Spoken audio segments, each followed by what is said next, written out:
Alright guys, right now we're going to look through the control unit list and the module details. So here we are connected to the vehicle. We will go here into our control module list. So you can see that it has which ones that it's reading. It has green check marks if they're all good to go. You can read drive time codes from here as well in each module, and that'll have information about them there. If you don't have a module, it'll just be gray. Like, we don't have driver monitoring system on this one, so if we retry it, it's not going to find it because we don't even have that module.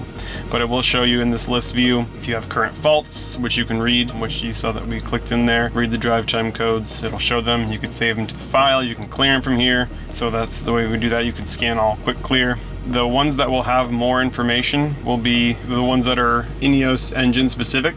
So you have like your transmission, you also have the digital motor electronic. That's our specific INEOS information. So if you were to go to live data, you know, it's going to have specific stuff versus general OBD-II data that we see in like the other screen, like the live data screen.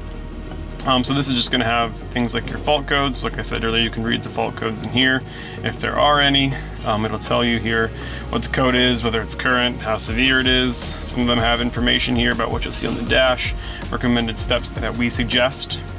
You can look here in the identification, so that'll give you information about, you know, your VIN number, the serial number of the specific module, all the information there. Here you can see live data, and this stuff is specific. It's more engine specific because it is directly related to the BMW portion of it. We'll look at that in a minute here. You have these other options here. These options are kind of going to be something that's going to be coming up later. We'll be able to code specific modules. The bones are there, so we'll be able to do it eventually. But as of right now, these other options, they're there, but they're not ready yet. Coming back here to the live data, let's say we were here to look at our intake and turbo. You can see it all here. So we currently don't have the vehicle on, but you could turn the engine on now and you could see them change. You could pause it. You could see them in gauge form, which is just bigger format, so you can kind of see the screen from farther away. You can graph your changes over time.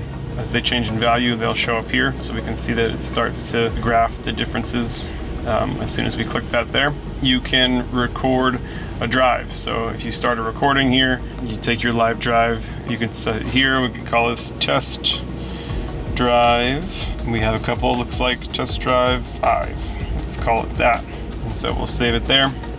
So as we could drive our vehicle around, and it's going to save snapshots periodically so we can watch the road and operate the vehicle. And then it will continuously take snapshots there. And then we can stop and save it. It's going to tell us where it is saving it and asking us if we want to open it up in the playback viewer, which we do, so we can see. It'll have everything that is in our list here. So you can have none. You can select certain ones that you want. If you wanted to see a specific piece, we're just picking random ones here. Many of these apparently don't have any changes. So you can have them all selected or none. So that would be viewing that through the playback viewer. You could also save it as an image if you wanted to just have specific values to read out. The snapshot function does a similar thing there.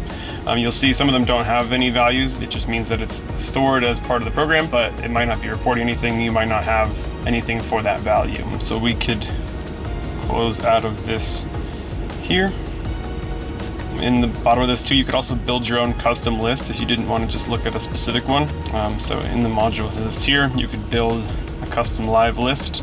So, you know, if we wanted to throttle, so you could see throttle position, you could select some of these certain things. You could make a preset. So it looks like we've already made presets before in the past. So these are test. So these are some of the ones that we've seen from here. You know, we could clear all of the ones we have selected and make our own now. That's just these couple things here. And we could open up live data for just those 3 things that we wanted to see. As we change our throttle, you can see it move right there. And you can do the same thing with your gauges, graphs, and recording of the drive if you want to just certain ones that you want. Maybe you check the same thing every time, and that's what you wanted to see instead of everything in a whole list. So you can build your own custom lists there. So you can save them as presets. Like I said here, we've saved a couple before in the past.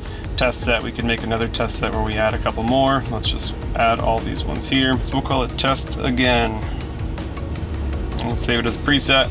And so now it's over here in our presets. So if we test again, we can see all the ones that we just selected here.